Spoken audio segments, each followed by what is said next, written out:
Shalom, Bapak Ibu Saudara sekalian yang dikasihi oleh Tuhan. Kita akan memulai ibadah kita pada hari ini. Mari kita tundukkan kepala dan kita berdoa. Terima kasih Allah yang baik untuk kasih dan setia-Mu. Tuhan telah menyertai kami, memelihara hidup kami sampai saat ini.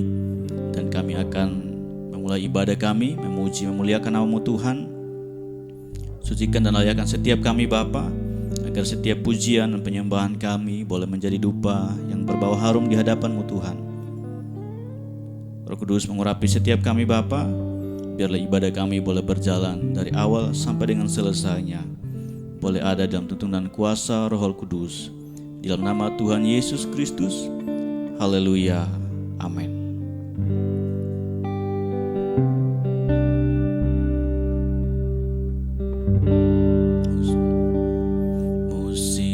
Akan selalu berganti, kasih Tuhan tetap abadi,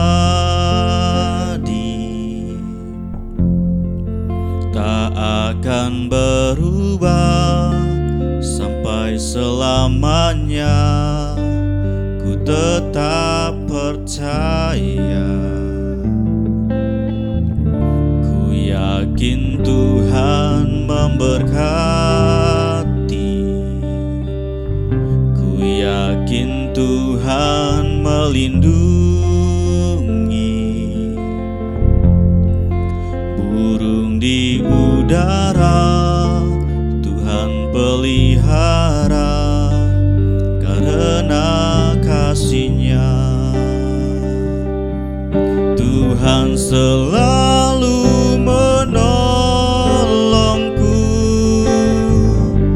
selalu menjagaku. Sehelai di rambutku tak akan terjatuh tanpa seizin-Mu. Tuhan selalu menolongku, selalu menjagaku. Dia mengenyangkanku dan peliharaku seumur hidupku.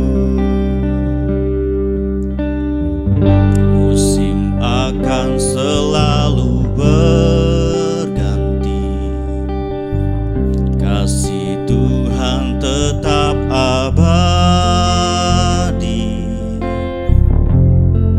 tak akan berubah sampai selamanya.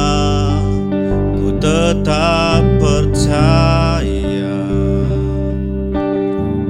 ku yakin Tuhan memberkati, ku yakin Tuhan melindungi. Burung di udara Tuhan pelihara karena kasih-Nya. Tuhan selalu menolongku, selalu menjagaku. Sehelai di rambutku tak akan terjatuh tanpa seizin-Mu. Tuhan selalu menolongku, selalu menjagaku. Dia mengenyangkanku dan peliharaku seumur hidupku.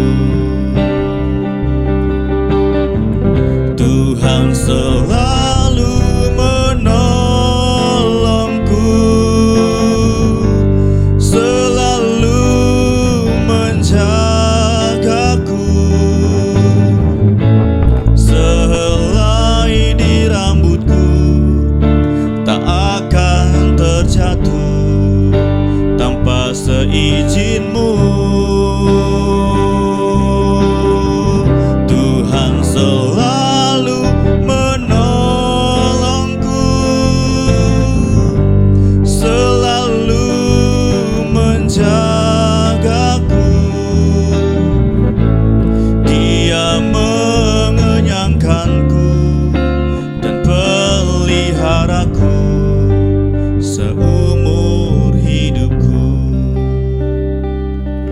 Haleluya, haleluya, Kau penolong kami, Kau pelihara hidup kami. Haleluya, haleluya, haleluya, Engkaulah Tuhan kami, Engkaulah Yesus, sumber pertolongan kami. Haleluya, haleluya. Tuhan selalu menolongku, selalu menjagaku. Sehelai di rambutku tak akan terjatuh tanpa seizin-Mu. Selalu menolongku, selalu menjagaku. Dia mengenyangkanku dan peliharaku seumur hidupku. Dia mengenyangkanku dan peliharaku seumur hidupku.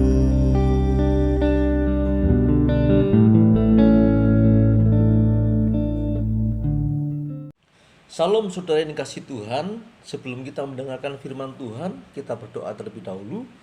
Bapa di surga, kami bersyukur buat kesempatan pada hari ini. Kami boleh bersama-sama belajar firman-Mu. Kami mau mendengarkan firman-Mu, pimpin hamba-Mu, pimpin kami semua yang mendengarkan. Biarlah kami semuanya diberkati oleh firman-Mu. Di dalam nama Tuhan Yesus, kami bersyukur dan berdoa. Amin. Bapak Ibu Saudara yang dikasihi Tuhan, mari kita belajar firman Tuhan yang terambil di dalam 2 Raja-Raja pasal yang ke-6.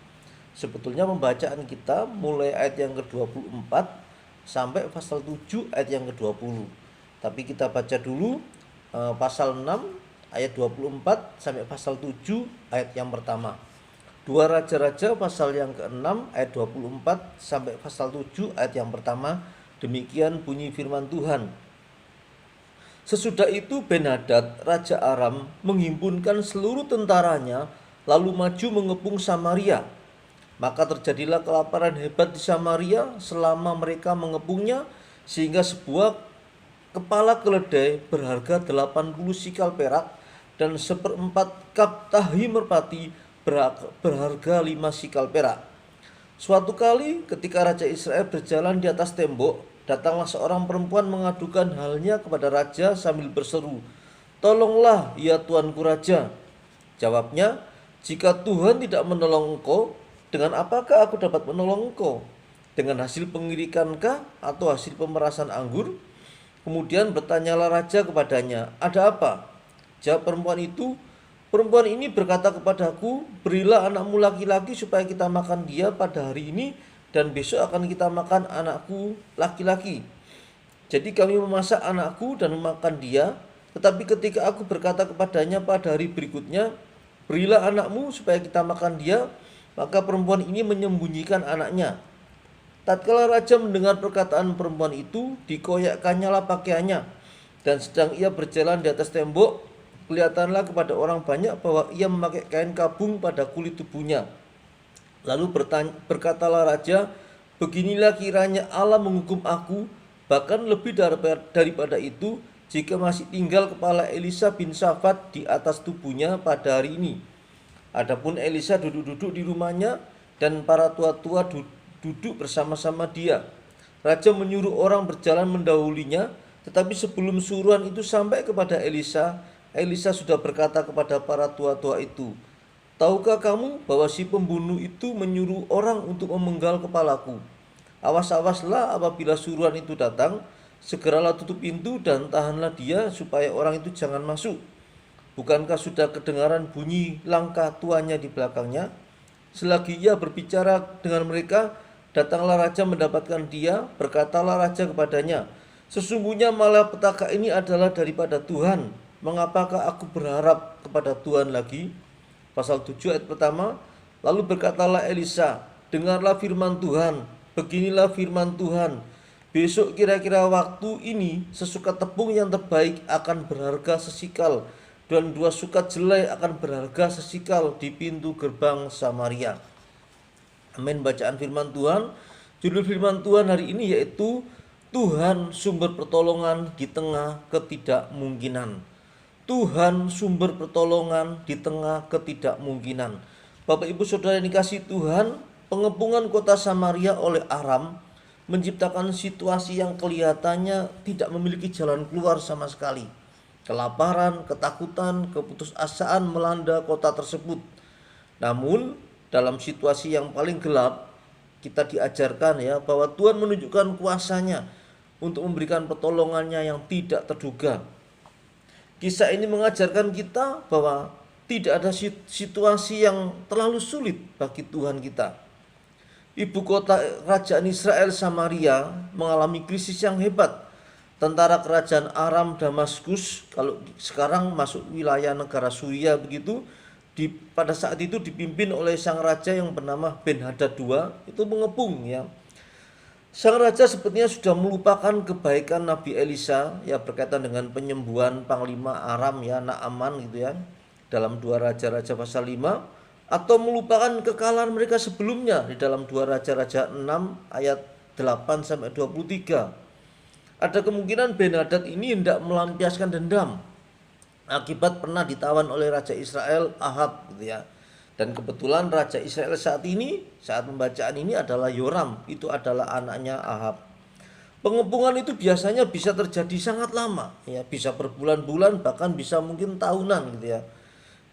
Kemungkinan terjadinya adalah sekitar tahun 849 sampai 842 sebelum Masehi. Ketika kota itu dikepung, maka akses keluar masuk kota menjadi tertutup. Kalau nekat, taruhannya adalah nyawa. Aliran logistik terhenti, semua pergerakan dibatasi karena kota itu dikepung begitu ya. Akibatnya seperti yang kita baca tadi, terjadi kelaparan yang begitu menyengsarakan penduduk kota gitu ya. Sehingga dikatakan tadi sebuah kepala keledai itu berharga 80 sikal perak. 1/4 kap tahi merpati berharga sekitar 5 sikal perak gitu ya. Kelaparan sangat hebat melanda kota itu ya, sehingga komoditas pangan sehari-hari sangat langka, sangat mahal.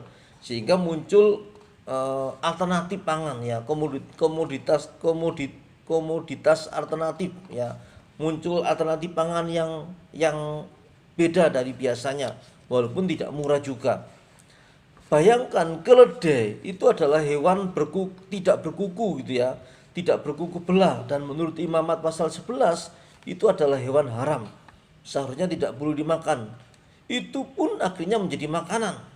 Bahkan bagian kepalanya, bagian kepala keledai itu sebetulnya bagian yang termurah karena hampir tidak ada dagingnya gitu ya, sedikit dagingnya gitu ya. Itu harganya 80 sikal perak. Kalau dikurskan rupiah itu sekitar 9 juta rupiah. Kemudian 1/4 cup atau 1/4 liter gitu ya, tahi merpati harganya kira-kira 5 sikal. Itu hampir 600.000 kalau dirupiahkan. Jadi terjadi inflasi yang sangat-sangat parah gitu ya. Kepala keledai menjadi bahan pangan darurat ya. Nah, sekarang berkaitan dengan tahi merpati gitu ya. Ada banyak perdebatan berkaitan dengan tahi merpati ini gitu ya. Kalau kita lihat terjemahan King James ya, terjemahan bahasa Inggris King James Version ya, itu dove's dung ya, sama tahi merpati gitu ya. Itu King James sama Standard Version itu sama tahi merpati. Sedangkan New International Version itu seed spots atau biji polong. New Jerusalem Bible menerjemahkan wild onions atau bawang liar gitu ya. Nah, dalam catatan kaki di dalam dua raja-raja ini, The Geneva Bible menyebut bahwa kotoran itu digunakan sebagai bahan bakar untuk api gitu ya. Tetapi ada juga pendapat lain dari sejarawan Yahudi Flavius Josephus menafsirkan bahwa kotoran merpati adalah pengganti garam gitu ya. Sedangkan ada juga tafsiran yang lain ya, bahwa kotoran merpati itu adalah nama lain atau nama yang populer untuk bahan makanan seperti bunga Star of Bethlehem ya. Itu sejenis perkedel kacang polong gitu ya. Ada juga yang menafsirkan itu kacang Arab begitu. Jadi ada dua kemungkinan ya. Nah, apakah itu tahi merpati itu hanya nama seperti Yohanes Pembaptis, makanannya adalah madu dan belalang ya, padahal belalang itu bukan belalang binatang tapi nama buah gitu ya. Nama buah yang namanya belalang ya. Jadi bisa saja tahi merpati di situ bukan betul-betul kotoran merpati tapi sejenis kacang-kacangan begitu. Tapi andai kata betul-betul tahi merpati itu dipergunakan sebagai pengganti garam atau untuk bahan bakar begitu.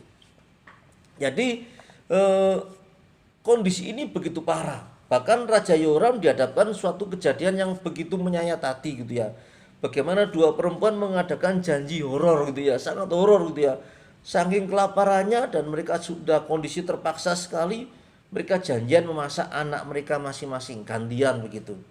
Tapi ketika salah satunya giliran memasak anaknya, ingkar janji ya. Jadi Raja Yoram sangat shock sehingga dia harus mengoyakkan bajunya dan memakai kain kabung gitu ya. Tetapi kita tahu ya, walaupun Raja Yoram akhirnya menyalahkan Elisa. Ini ironis, kenapa kok menyalahkan Elisa gitu ya.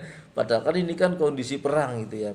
Dia sebagai raja tidak berhasil memiliki kekuasaannya sehingga melawan kekuatan Aram gitu ya. Tetapi justru malah menyalahkan Nabi Elisa. Dia melupakan bagaimana Nabi Elisa sudah menolong Samaria sebelumnya gitu ya.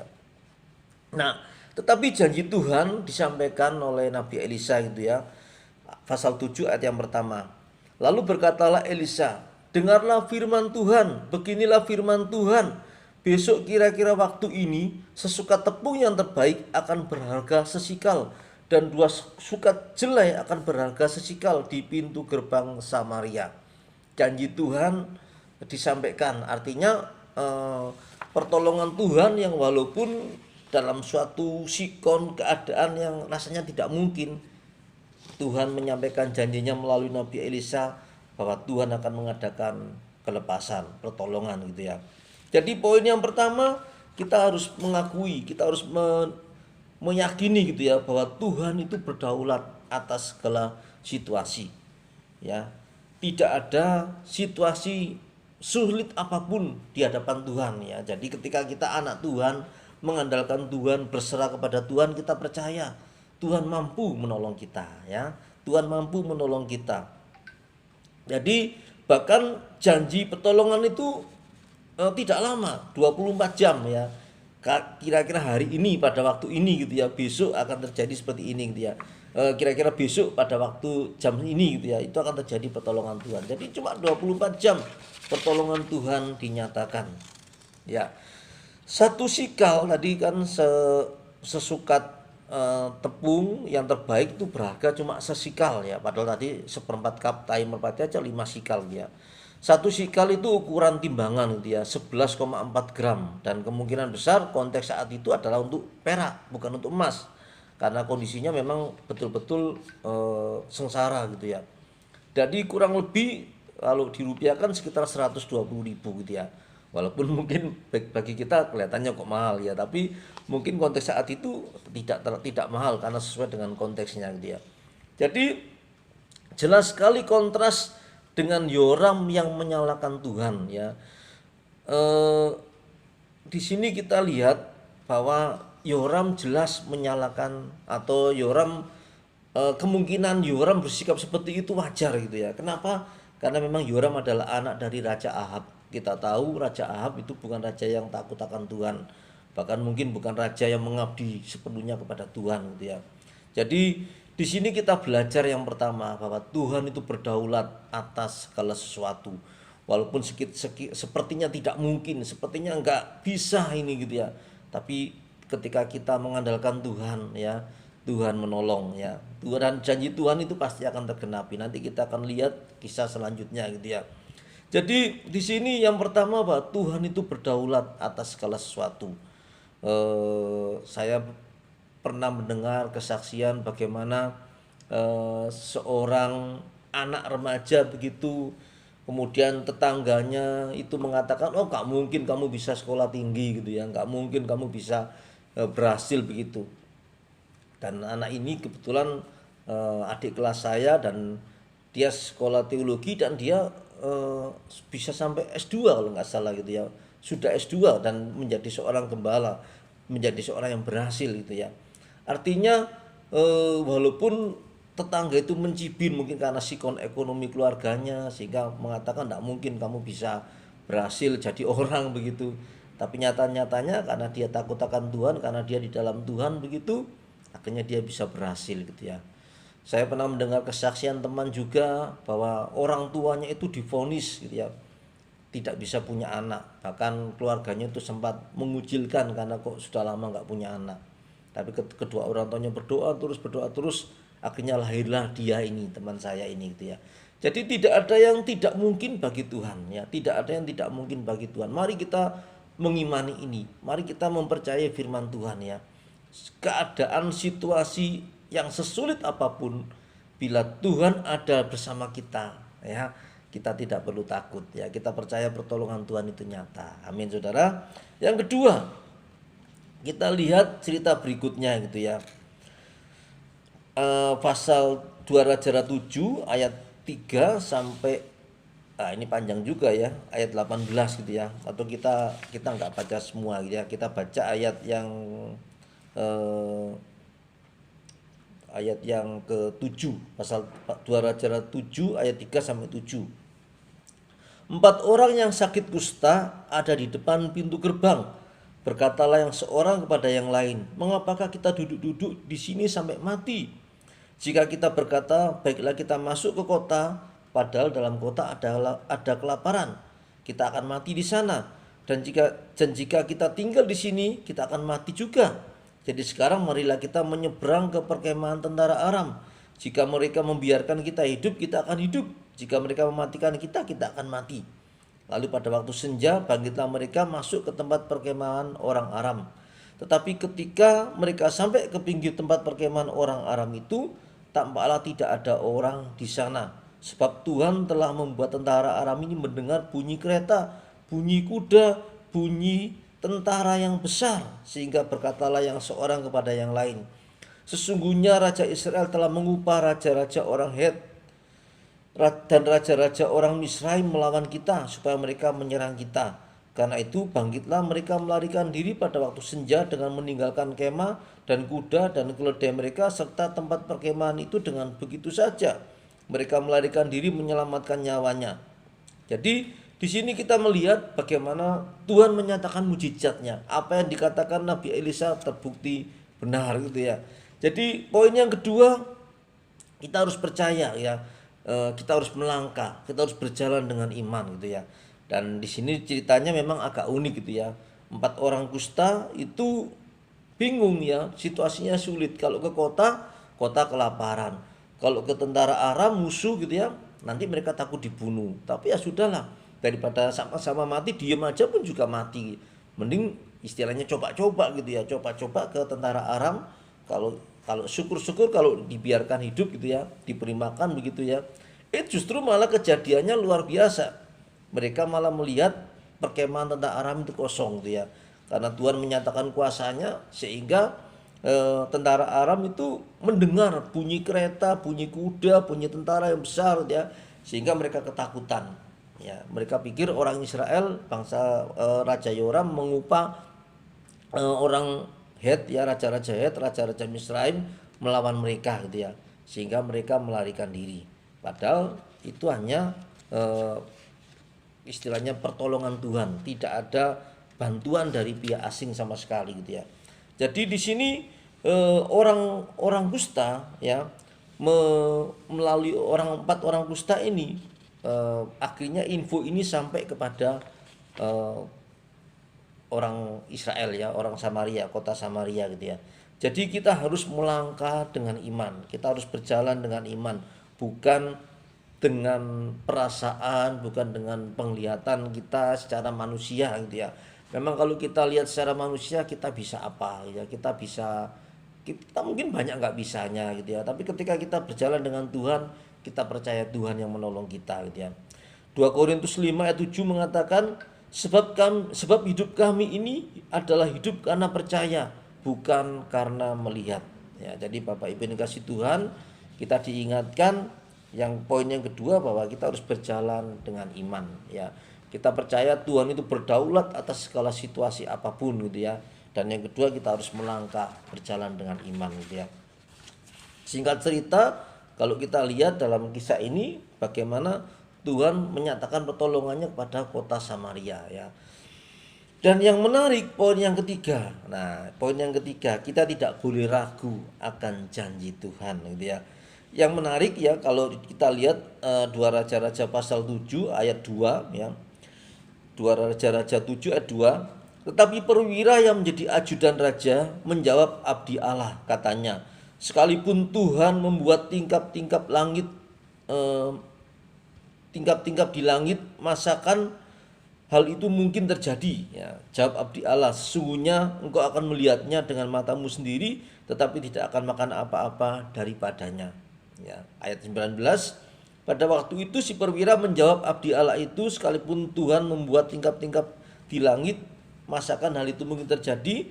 Tetapi Elisa berkata, sesungguhnya engkau akan melihatnya dengan matamu sendiri, tetapi tidak makan apa-apa daripadanya. Ayat 20, demikianlah terjadi kepada orang itu. Kenapa? Karena rakyat menginjak-injak dia di pintu gerbang, lalu matilah ia gitu ya. Jadi poin yang ketiga, kita tidak boleh meragukan janji Tuhan ya. Janji Tuhan di mana? Di firman Tuhan, di Alkitab ya. Jadi firman Tuhan, Alkitab itu adalah janji Tuhan. Itu yang tertulis, itu yang sudah terkanonisasi bagi kita. Kita tidak boleh meragukan setiap janji Tuhan ya. Jadi pada firman ini kita diingatkan, sesulit apapun masalah yang kita hadapi, Tuhan tetap berdaulat ya. Tuhan mampu menolong kita. Tapi kita juga harus melangkah dengan iman gitu ya.